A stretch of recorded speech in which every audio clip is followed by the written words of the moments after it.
Hello again everyone, and welcome back to my channel SoftwareTutorialer. So today I'm going to be showing you the full editing process in VideoStudio Pro X7.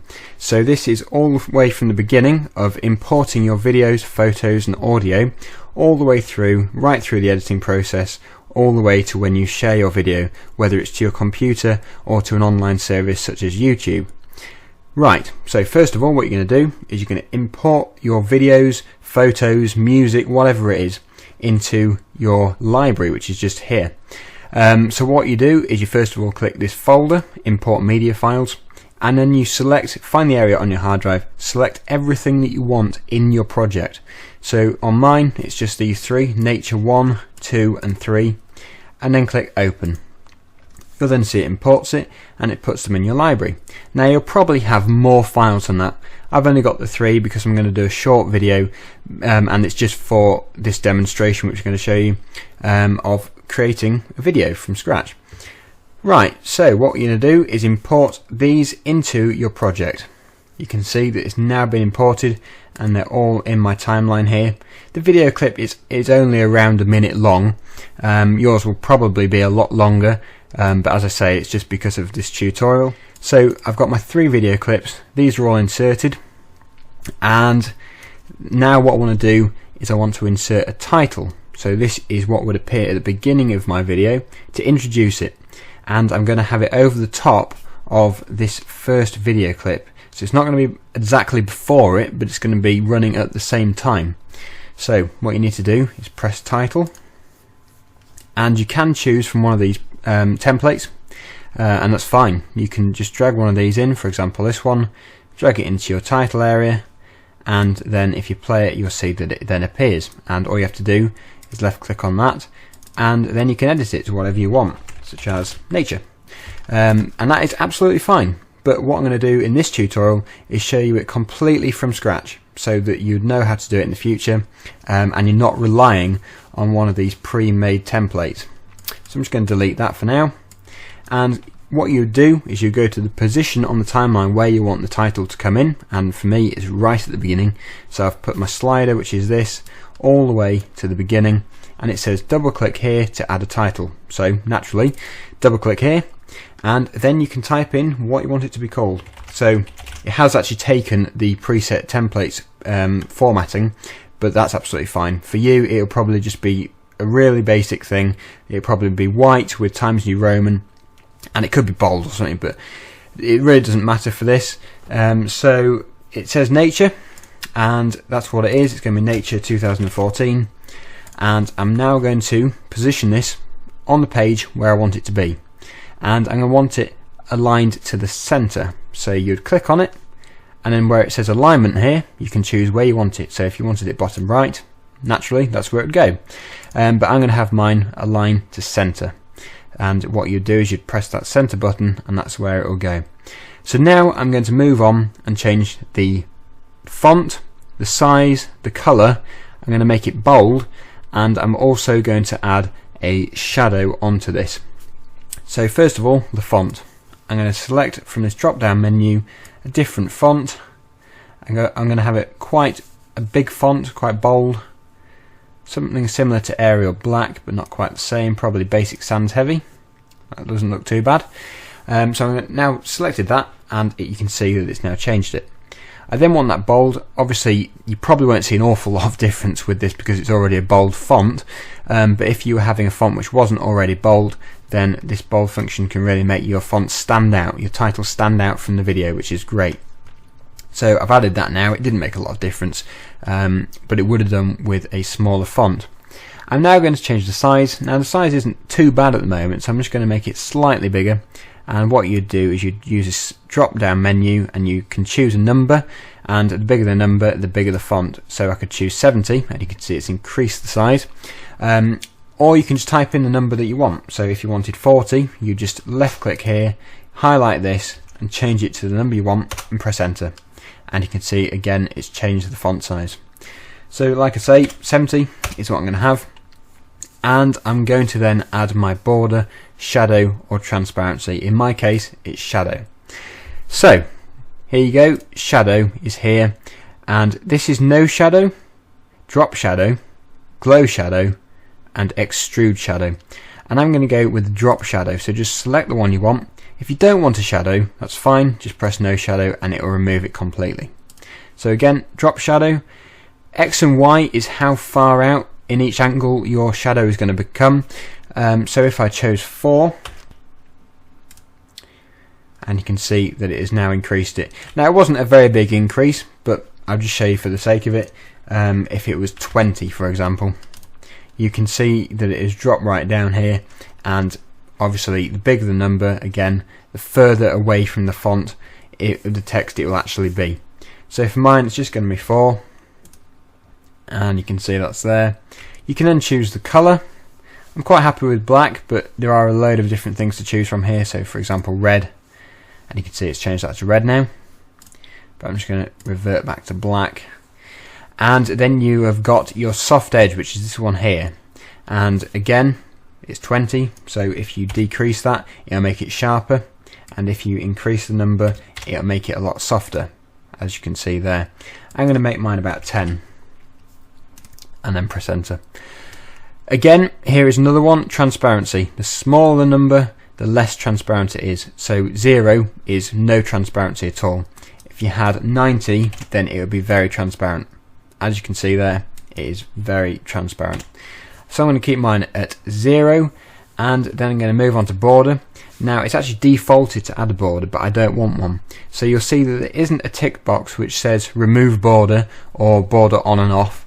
What you'd actually do is you would decrease the border width until it gets to 0. So you can use these up and down arrows if you want, so you can go right through, but it is slower, or you can just type in on the keyboard 0, and you can see it's removed my border.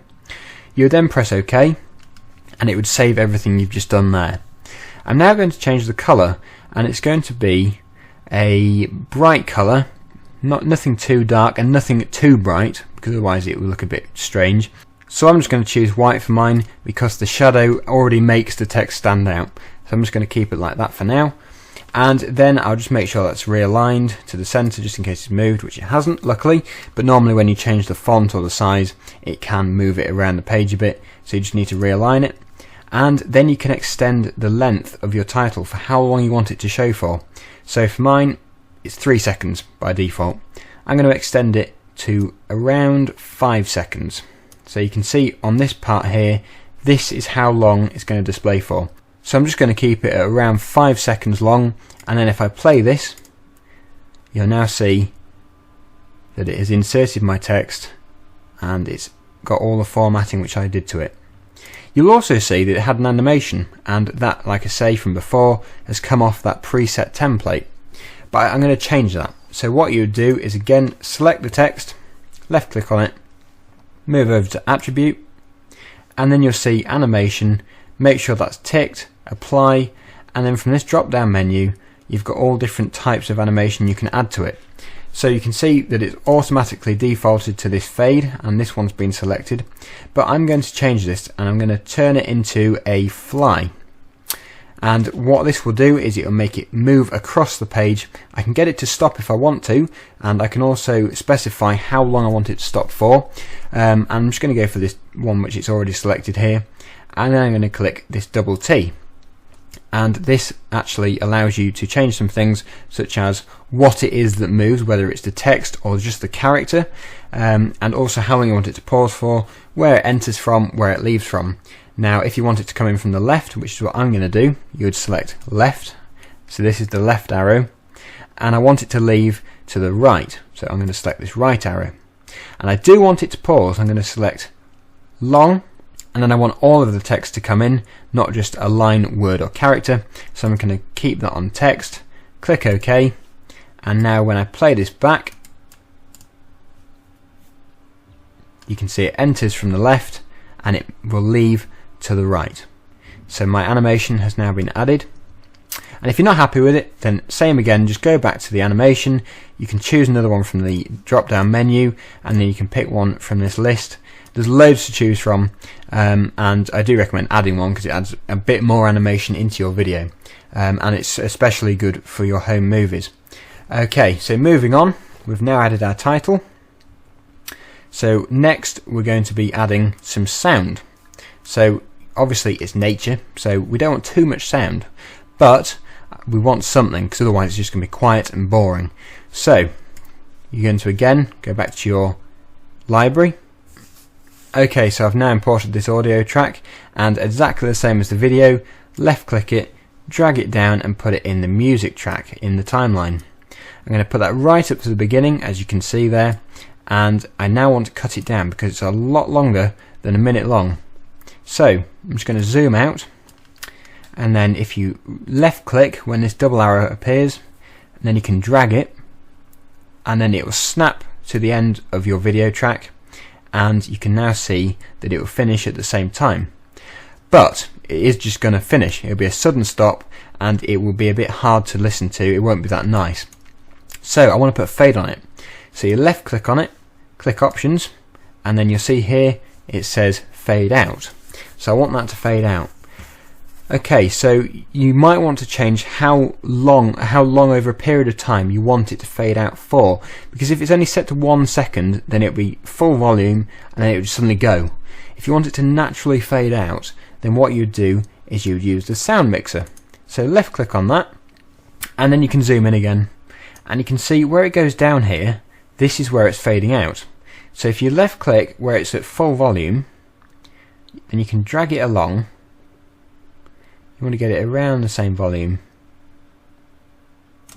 and then let go of left click, and then you can come back out of the sound mixer, and then when you play this back you'll hear that it goes down gradually. So it faded away quite naturally there, and it was a lot better than it just being full volume and then just sort of fading out quickly. But as I say, it's a much better improvement than it just stopping, because I really do not recommend that, because it's not very nice for when you're playing it back. Okay, so I'm happy with the way it starts, and I've got my music in there now, and it's all cut to the right size, and I've got my title, so it's all adding up now. I've got a lot of stuff in here, and obviously if you've got HD video like I've got, then you can press the HD button, and this will allow you to preview it all in HD. Okay, so now we want to add some transitions to this, and to do this we need to click transition, and you can see I've got some favourites in here, but if you click all on this drop down menu, you'll see that there's a whole load of them to choose from. There's no shortage, there's a lot of them to go for, and just pick one, and if you don't like it then you can change it. So I'm going to go for, there's so many to choose from, it's very hard. What can I go for? I'm going to go with the smear. So if I left click on that, drag it in between the two, and then if I play this, you can see how it's smeared in between, and that's the transition. Now if you don't like this, as I say, all you have to do, left click on that transition and either right click on it and press delete, or you can press delete on your keyboard. So I've deleted it there, and I can now choose another one. Now exactly the same principle, all you have to do, just left click, drag it in, and then let go. Now if you want this transition to stay on for a longer period of time, then exactly the same with the video and the audio, just left click until you see that double arrow and just drag it each way, and you'll see that it increases the length of time that transition is on screen for. So if I play it again now, you'll see it's a lot longer. So it lasted a lot longer. And again, for shortening it, all you have to do is decrease the length of time that it's on screen for. So just drag this in and drag this side in, and you'll see that it's a lot shorter. So it's a lot quicker there. Okay, so I'm just going to put my other one in. I'm going to go for the same again for continuity reasons. I'm going to keep that similar length, just decrease it a bit. Now, we've stumbled across the problem. Now this is why you have to do everything in order, and it has made the music track too long again. So, left click on that, very simple, snap it in, and it has automatically put it the right length, and if we go into the sound mixer, we have got our fade still there. Now you can see where the old one was. This is why you do this second afterwards, but yeah, there is our fade, and this is the natural fade that we wanted before. So if we play this back again,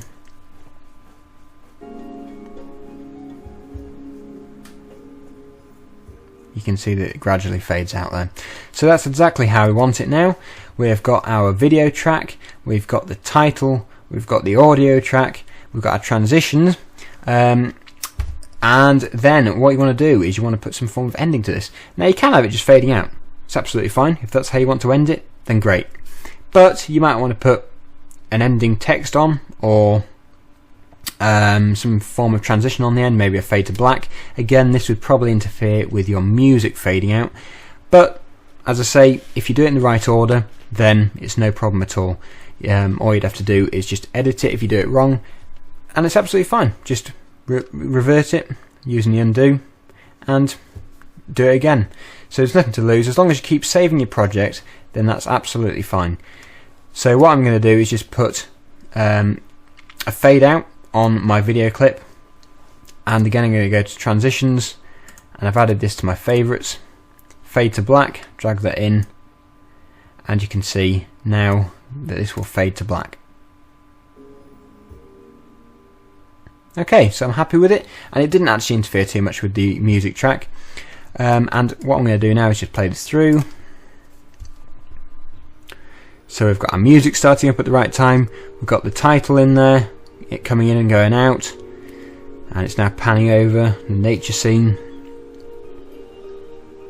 and then next the transition's coming up, so that was the right length as well. I'll just skip forwards a bit, just go up to here, the next transition's coming in, again that was quite quick, and I'll just jump to the end. And then we'll get our fading out and the fade to black. So that is my very short video put together there, using the basics of VideoStudio X7. Obviously there's a lot more you can do, but once you're happy with your video, then what you do then is click share, and then from the left hand side here you choose where you want it to save to. So we've got computer, we've got device, so this could be a smartphone or a camera. We've got web, we've got DVD, and this could also be Blu-ray, so it just says disc, and we've also got a 3D movie, and this can also be saved to YouTube if you want it to be. So what we're going to do for this one is we're going to save it to the computer. We're going to choose the file type. For mine it's going to be MPEG-4, which it's defaulted to, and then you can choose the quality. So we've got 720 by 480, and this is 2.5 megabits per second. So this is a very small file size, and it's lower quality than the other ones available. It actually goes up to 4K, which is very, very high quality, but this can go up to 65 megabits per second. So you're going to have to either have fast internet if you're uploading this to YouTube or another online service, or you're going to have a lot of hard drive space if you've got a very long movie. So probably for the normal home user you'd want HD, obviously, as that is the big thing nowadays. Probably a 720 or a 1080, but it's really good to have that 4K there if you're going to have some really, really high definition videos.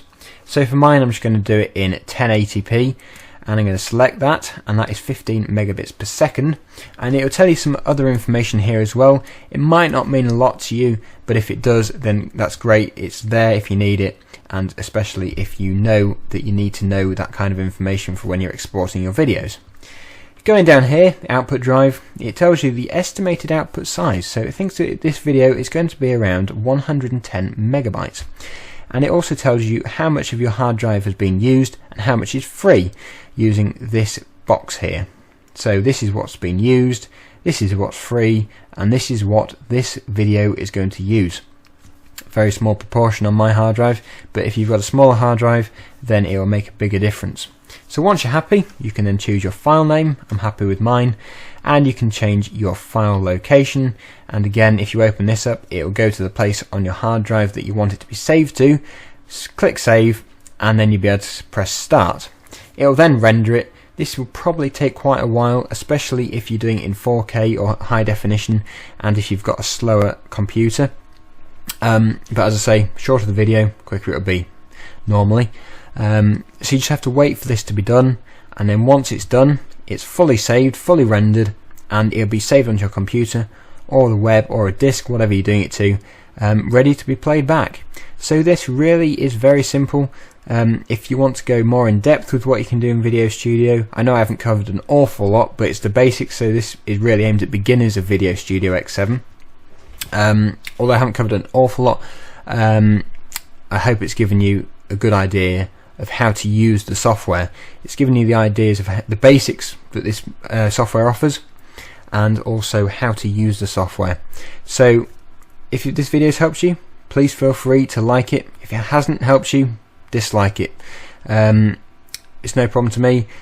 And also, if you really are happy with this video and you want to see more like this in the future, then please feel free to hit subscribe if you haven't done so already, and just stay tuned for more videos like this in the near future. So thanks for watching everyone, and please stay tuned.